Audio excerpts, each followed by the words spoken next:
இன்றைக்கி மேரேஜை சேர்த்து வைக்கிறது நிறைய கம்பெனிகள்லாம் வந்தாச்சு. இந்த இதில் ரிஜிஸ்டர் பண்ணுங்கள், அந்த ரிஜிஸ்டர் பண்ணுங்கள், பெரிய பெரிய விழாக்கள்லாம் வருது. அதுக்கப்புறம் அந்த விழாக்கள்லையே அவங்களுடைய மன வாழ்க்கை நிர்ணயமாக போது அந்த விழாக்களில் ஒரு நல்ல தம்பதிகள் ஒருத்தர் புரிஞ்சுப்பாங்க, மேரேஜ் பண்ணிக்கிறதுக்கு உண்டான வாய்ப்பு கிடைக்கும். So you have to get the help of elders, people in the society, counsellors. இதெல்லாம் ஒன்றுமே இல்லையா? Advocate, lawyers.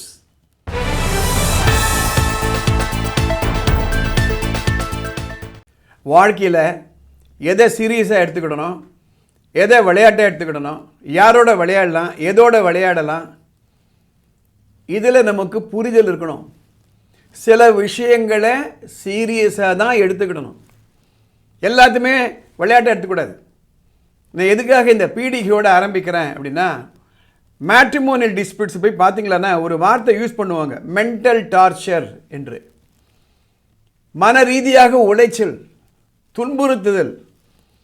ஒரு ப்ராப்பர்ட்டி டிஸ்பியூட் இருக்குது, இல்லை ஏதோ ஒரு கான்ட்ராக்ட் டிஸ்பியூட் இருக்குது, இல்லை சேல் டீடு அவர் எழுதி கொடுத்துட்டு நிலத்தை கிரயம் பண்ணி கொடுக்க மாட்டேன்றான்னா அது ஒரு விஷயம்.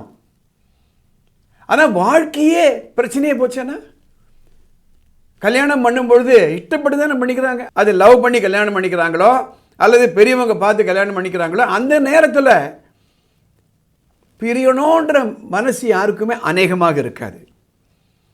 ஆனால் சப்சிக்வெண்ட் டெவலப்மெண்ட் பார்க்கும்போது அது மென்டல் டார்ச்சர். எனக்கு ஒருத்தர் ஃபோன் பண்ணுறாரு. அவர் என்ன சொல்கிறாரு, சார் என் தங்கச்சி கல்யாணம் பண்ணி வச்சேன், நல்ல பையன்தான், அவரும் விருப்பப்பட்டு தான் கல்யாணம் பண்ணிட்டாரு, கல்யாணம் ஆகி 6 மாதம் கூட ஆகலை, அவர் வாழ மாட்டேன்ட்டார் சார். என்னப்பான்னு கேட்குறேன். ஒரு காரணமே இல்லை, ஆனால் வாழ மாட்டேன். அந்த பொண்ணு நல்லவங்க தான், ஆனால் எனக்கு வாழ பிடிக்கலை, வருத்தப்படுறாரு. அந்த பக்கம் ஸ்டோரி நான் கேட்கல, இவர் சொல்கிறத நான் வச்சு சொல்கிறேன். நான் ரொம்ப நாளைக்கு முன்னாடி மௌனராகம்னு ஒரு படம் வந்தது, ரேவதி என் மோகன் நடித்த படம். அந்த படத்தை போய் பாருங்கள். மென்டல் டார்ச்சர்னா என்ன நீங்கள் புரிஞ்சுப்பீங்க. அப்போ என்ன செய்யலாம் அப்படின்னா, ஒரே ஒரு விஷயத்தை நம்ம புரிஞ்சுக்கணும், நம்ம உரிமைக்காக நம்ம போராடணும். தப்பு பண்ணுறது கணவனா மனைவியா பெரியவங்களா யாராக இருந்தாலும் நம்ம உரிமையை நிலைநாட்டணும். இதுக்கு போய் அட்வைஸ் பண்ணிக்கிட்டு இருந்தால் பிரயோஜனம் கிடையாது. அட்வைஸ் வேணும், கவுன்சிலிங் வேணும், சாம பேத தான தண்டம் சொல்லுவாங்க. ஒன்று பெரியவங்களுக்கு பயப்படணும், இல்லை மனசாட்சிக்கு பயப்படணும், இல்லை சமுதாயத்துக்கு பயப்படணும். இது எதுவுமே பயப்படலையா, சட்டத்துக்கு பயப்பட வைக்கணும். இந்த பிரச்சனை நிறைய பேருக்கு வருது.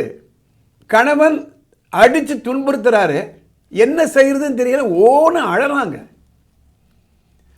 அதே மாதிரி மனைவி மூலமாக மன உளைச்சல் வருது கணவன்மார்களுக்கு, ஓன்னு அழறாங்க. இது அழுது இல்லை புலம்பி ஒரு பிரயோஜனமும் கிடையாதுங்க.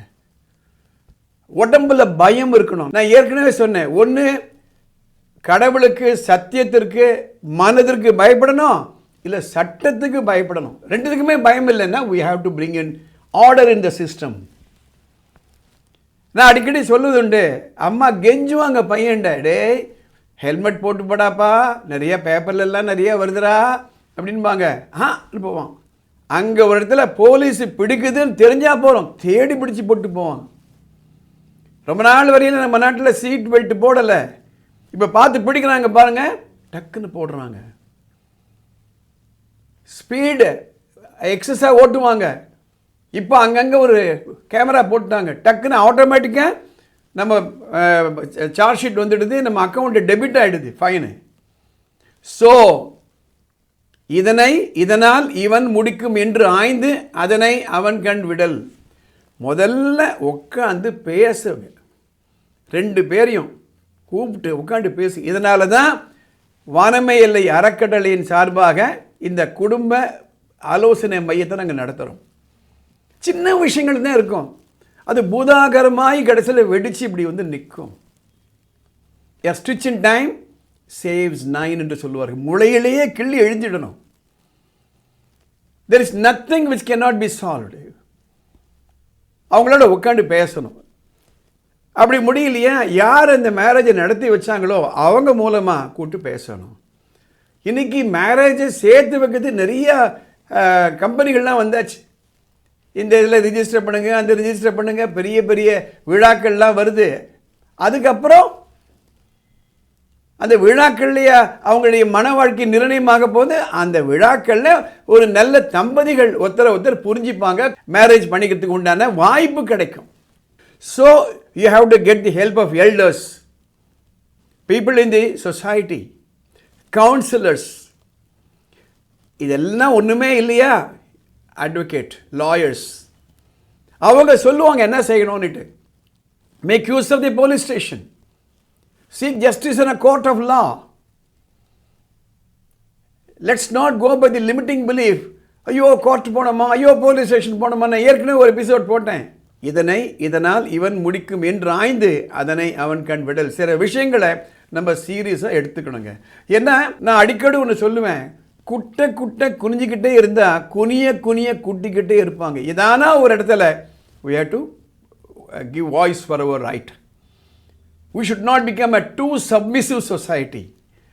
We don't want to be an aggressive society. At the same time, we should stand up for our right.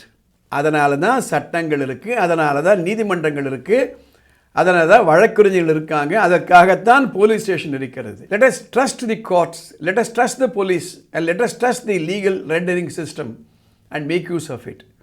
இந்த பதிவு உங்கள் மற்ற நண்பர்களுக்கு பயனுள்ளதாக இருக்குன்னா இப்போவே லைக் பண்ணுங்கள், ஷேர் பண்ணுங்கள். கல்வி பற்றியோ உங்கள் உரிமை பற்றியோ சட்டம் பற்றியோ உங்களுக்கு ஏதாவது சந்தேகங்கள் இருந்தனா மேலே ஒரு வாட்ஸ்அப் நம்பர் போகுது, அதுக்கு ஒரு மெசேஜ் அனுப்புங்க. அதை பற்றி வீடியோவை அடுத்த வீடியோவில் நான் போடுறேன். இந்த சேனலுக்கு சப்ஸ்கிரைப் பண்ணுங்கள். அடுத்த எபிசோடில் பார்க்கலாம்.